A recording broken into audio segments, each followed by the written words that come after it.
두 개를 해 잘 보이더라고 이게. 복음서. 저쪽 신학교에다가 이렇게 했더니 진짜 잘 나오더라고 복음서.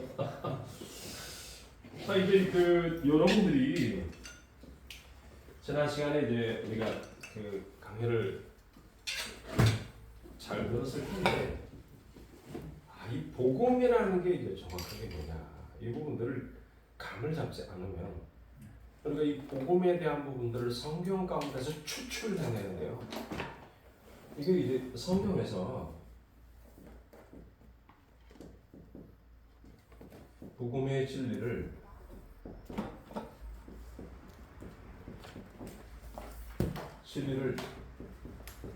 추출해놔 추출을 해야 돼요. 추출.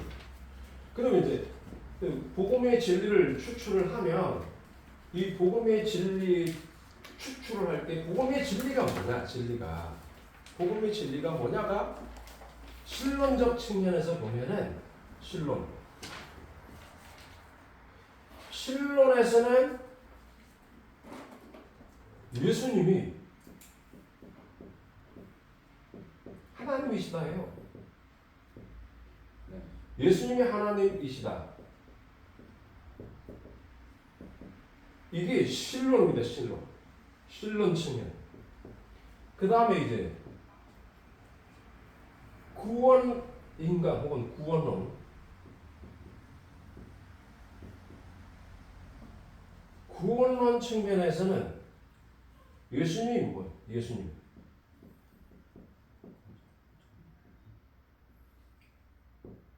구세주시고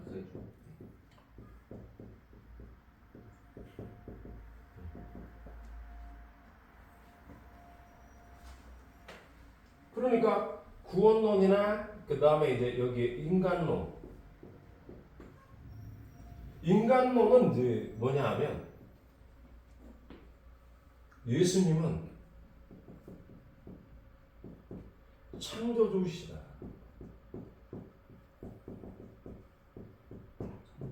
예, 예수님은 창조주시다.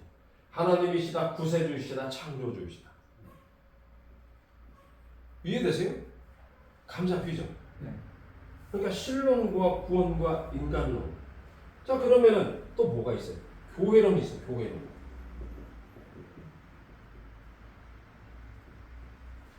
교회론이라고 하는 게 이게 뭐냐? 예수님은 사랑이시다.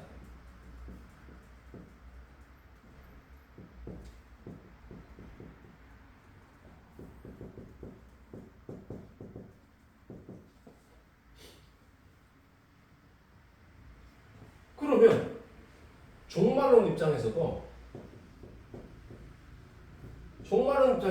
예수님은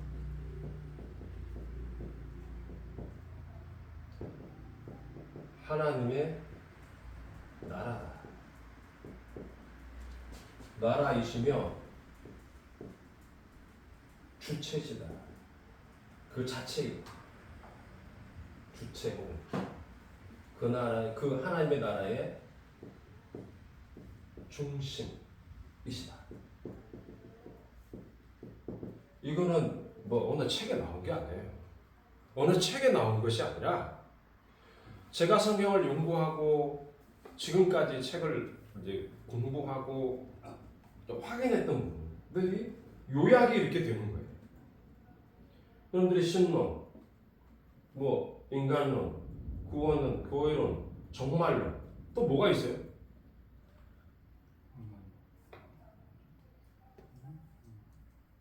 신학의 분야에 대해서 조직신학 안 배웠어요?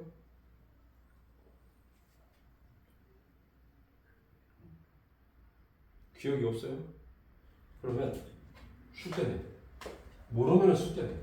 과제.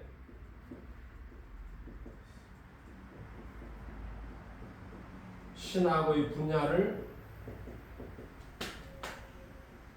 조사해오라. 신약의 분야를 조사해오시오. 그리고 영상 강의를 듣는 모든 분들도 우리 신학생들도 똑같이 오프라인 오프라인, 온라인. 우리 수강생들은 다 숙제를 내서 카톡으로 보내주세요. 혹은 문자로. 네, 카톡으로, 문자로.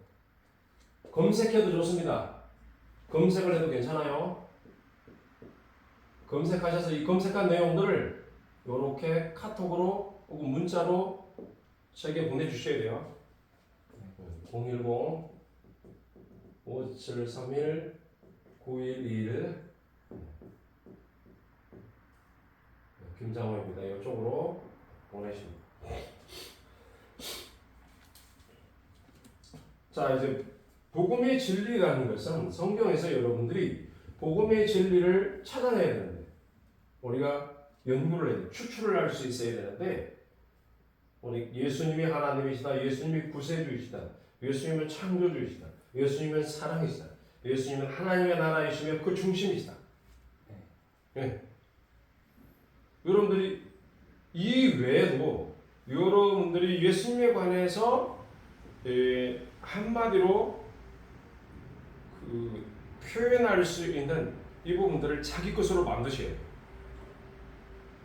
이거는 제가 만든 거예요. 제가 공부하면서 나름 정리된 거예요. 그 스승님들이 가르쳐준, 우리 교수님들이 가르쳐준 내용뿐만 아니라 또한 천국과 지옥이라는 책을 읽으면서뿐만 아니라 다양한 그 많은 책들 그리고 가장 중요한 게 성경이죠. 성경. 이 성경에서 말씀하는 부분들을 우리가 계속해서 읽다 보면은 나옵니다. 그렇게 정리가. 성령론 관점에서는 이제 네 번째 성령론 가볼까요? 성령론. 성령론 관점에서는 예수님은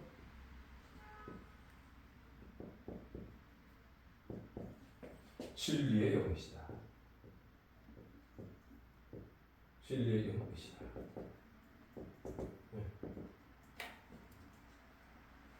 예수님은 진리의 영이시다. 그래서 성령이 오시면 오순절 성령 사건이 일어나잖아요. 오순절.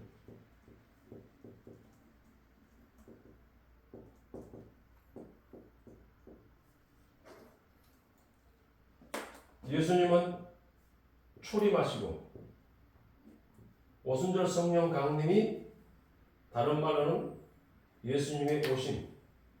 이거를 이제 재림, 다시 오셨다. 예수님이 다시 오셨다. 네, 이런 부분으로도 해석을 합니다. 네, 그리고 이제 이런 부분들이 연속상에서 이제 종말의 개념으로 표현되는 이게 종말의 개념. 그러니까 오순절 성령 강림은 예수님의 오심이기 부활하신 주님이 우리와 오셔서 뭘 만들어내냐면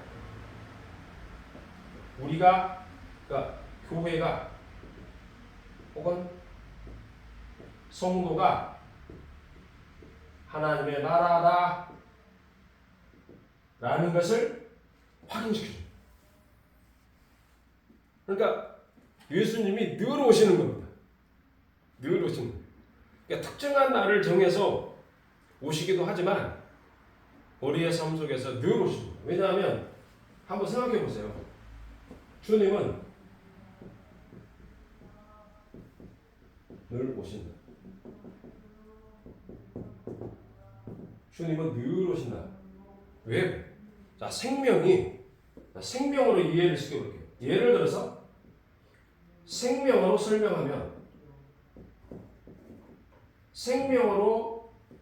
설명하게 되면 생명이 우리에게 늘 공급되지 않으면 죽잖아요. 네. 예수님이 생명이죠. 네. 그러면 우리가 생명이 있다는 건 뭐예요? 예수님이 계시다는 거예요. 네. 그러니까 예수님이 오신다는 말은 뭐예요? 우리에게 끊임없이 생명을 공급한다는 거예요. 그래서 우리가 사는 겁니다. 그런데 이 생명도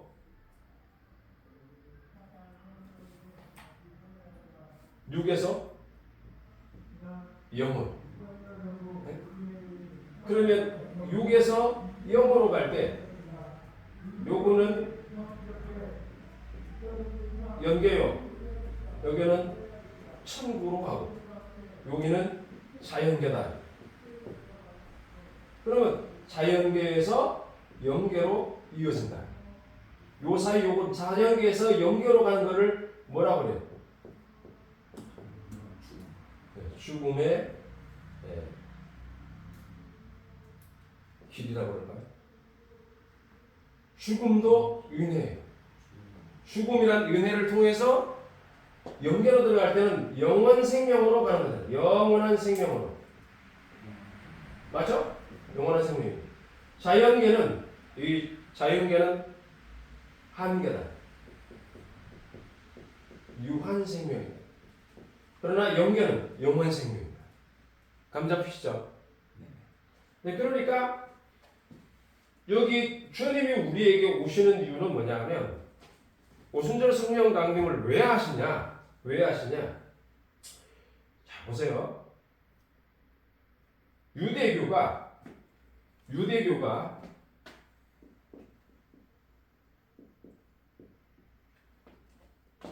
유대교의 특징이 뭐예요? 자꾸 이렇게 적느라고 정신이 없는데 설명을 드려야 돼요. 설명. 네? 아, 놓고 사진 찍겠어요. 네. 이게 지우지 않을 거니까요. 아셨죠? 여러분들이 성경 공부하는데 재밌어야 되잖아. 가르치는 사람도 뭔 말인지 모르고 듣는 사람은 도도 모르고 그러면 안 돼요. 제 말이 어려워요? 쉽죠? 성경에 있는 이야기. 자, 유대교에서 우리가 지금 갈라디아서 과제를 주셨는데 갈라디아서가 제일 먼저 기록을 했다 하는 주장이 있어요? 아니다. 데살로니가서가 먼저 기록을 했다. 이런 주장하는 사람들이 있어요. 그러면 저는 갈라디아서가 먼저 기록이 됐다. 왜요? 갈라디아서에 아라비아로 간 기록이 있습니다. 그리고 나서 그 다음으로 순서로 따지면 데살로니가가 여기 1번이고 2번으로 기록됐을 거다. 왜? 삼청천을 구경하고 오니까 영계를 체험하고 와서 딱 확인해 보니까 주님이 오시는 날 주의 종말이 기대되는 거예요.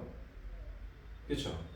그래서 데살로니가에서는 종말에 대한 부분들을 집중적으로 이야기를 하고 있지 않습니까? 그런데 주님이 안 오셨잖아요. 이 이후로 수많은 이단들이 일어나가지고 사람들을 현혹했어요. 주님이 오신다. 돈 내놔. 주님이 오신다. 돈 내놔. 이해되세요? 그런 식으로 이단들이 와가지고 계속해서 종말에 관한 이야기를 하니 힘든 거예요. 이런 시대에 지금 요거 설명하려고 그러는데요. 이런 시대에 이런 상황에서 베드로가 서신을 써요. 베드로가. 자, 이렇게 하고 그 다음에 베드로스가 이게 이제 세 번째로 기록을 한 게 아니라 저자가 다르지만 순서로 봐서 내용적으로 봐서 교회가 나 삼청천을 보고 왔어요. 주님이 오십니다. 아무리 기다려도 안 와. 그러니까 베드로가 하는 이야기가 경유의 말씀을 사사로이 풀면 안 된다. 사사로이 풀다가 넘어졌다. 이 말은 뭐예요? 많은 이단들이 주님이 오는다는 것에 대해서 집중적으로 연구를 하다가 결국은 자기 배를 채워주는 쪽으로 돈도 털리고 인생도 털리고 시간도 빼앗기고 허송세월 하다가 죽었다. 이 이야기거든. 이해되시죠? 그런데 베드로가 이제 그걸 알았을 거 아닙니까? 지난 몇십 년 동안 일어난 상황들을 보면 베드로스가 여러분 서신서 가운데 사복음서가 먼저 쓰여졌을까요? 아니면 바울의 서신이 먼저 쓰여졌을까요? 사복음서가 먼저 기록이 되었을까요? 아니면 바울 서신이 먼저 기록되었을까요? 거의 나 이거 참 이게 내 제자들이 맞나 이거? 응? 우리 스마트 신학교 학생들 얼른 대답해봐요. 응? 사복음서가 먼저 기록됐어요? 아니면 바울 서신이 먼저 기록되었어요. 내가 지금 카메라로 똑바로 여러분들을 쳐다보고 있습니다. 똑바로 대답을 하세요. 왜 대답이 없어요? 여기에 지금 앉아서 듣고 있는 학생들이 막 웃고 있어요. 왜요? 어차피 영상으로 들어오니까 대답을 못 한다는 거죠. 자, 그런데 생각하셔야 돼요, 여러분도. 바울 서신이 먼저 기록됐을 것 같아요. 바울 서신이 먼저 기록이 됐어요. 바울 서신이 먼저 기록이 되고 그 다음에 이 이후에 마태복음이 사복음사가 나와요. 그러니까 여러분들이 갈라디아서를 읽으면 어떤 게 있냐면 내가 아라비아로 가다가 3년 이후에 곧바로 예루살렘으로 올라갔는데 베드로를 만나러 갔겠죠. 유력한 자들. 그러니까 예루살렘의 기독교 지도자들을 만나러 갔는데 예수님의 형제 야고보밖에 못 봤다. 그리고 14년 후에 다시 디도를 데리고 올라갔다. 근데 내가 만날 때 베드로, 야고보, 요한을 만났는데 내가 이게 프로베이트라는 갑자기 생각하려고 하는데 발음을 하려고 하는데 프로베이트 사사롭게 내가 됩니다. 아이고 베드로 사도님 안녕하십니까? 이게 아니고 나는 이방인의 사도로서 당당하게 복음 전하는 자다. 당신은 베드로고 예루살렘 유대인들을 향해서 복음을 전하는 자다. 나도 지도자고 너도 지도자고 맞짱을 떴다 이 말이에요. 내가 주눅들지 않았다 그 이야기를 하는 거예요. 사사로이 만났다는 게.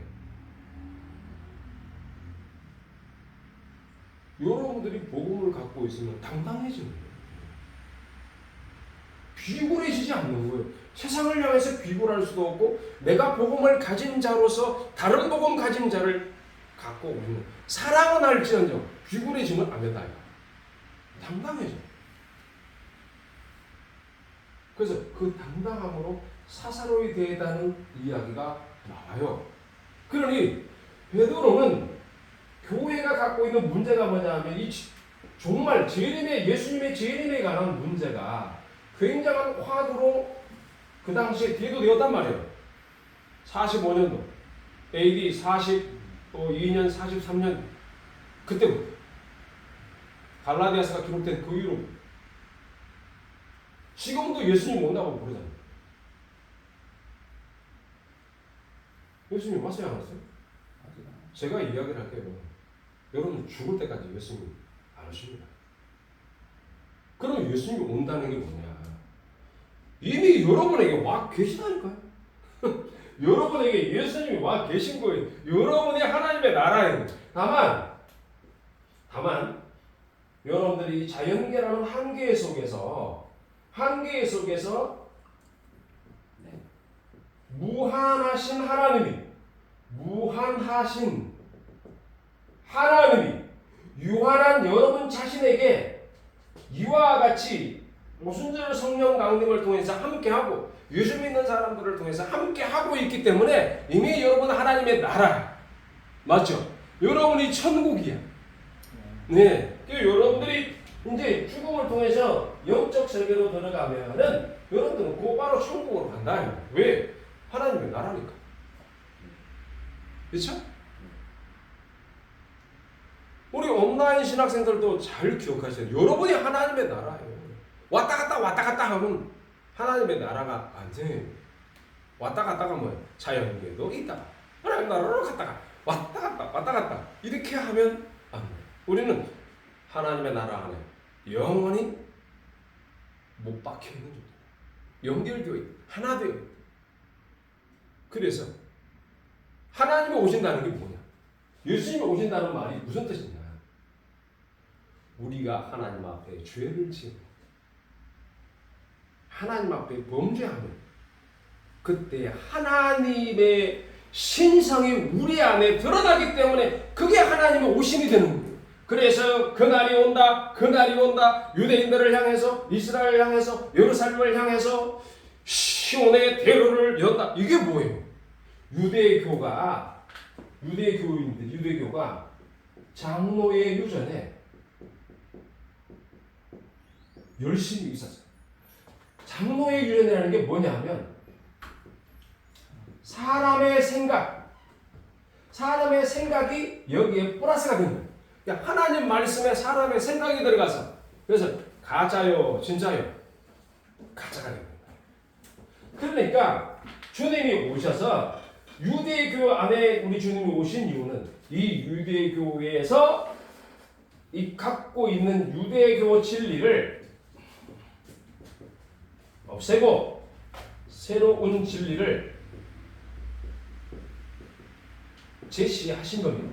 이거를 계시했다 이 말입니다. 새로운 진리를 계시했다 이 말입니다. 그 새로운 진리가 뭐냐? 한번 따라합니다. 예수님은 하나님이시다. 근데 새로운 진리가 아니야. 유대교의 이 잘못된 이 관점을 뷰 포인트를 바꿉니다. 주님께로 돌립니다. 그래서 오늘 사실은 이 부분을 이야기를 하려고 그런 게 아닌데 주님은 이 부분으로 하게 하십니다. 저는 순종했을 뿐입니다. 몇 분 강의했습니까? 한번 확인해 보시죠. 나 딱 20분만 한다고 그랬어요. 예, 20. 여기 질문 있습니까? 다음 시간에 또 해도 돼. 질문.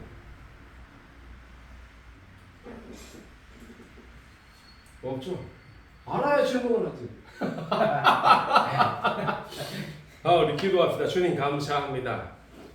하나님을 아는 이 지식이 참으로 중요하고 우리 안에 생명을 늘 공급하시는 자로 이해해 주시고 깨닫게 해 주시도록 하나님의 말씀을 볼 때마다 그것을 확인시켜 주시는 우리 주님의 사랑과 관심과 우리를 향한 지속적인 그 은혜들을 우리가 깨닫고 이해하고 그 말씀대로 주의 법을 사랑하여 삶 속에 이웃 사랑으로 드러내는 복된 그 자리를 지켜가게 해주시되 나의 욕심과 나의 아집이 아니라 주의 주님의 뜻을 이루어내는 주를 향한 선한 삶을 살아내는 그 자리를 지켜가게 하여 주옵소서. 아멘. 예수님 이름으로 기도드리옵나이다.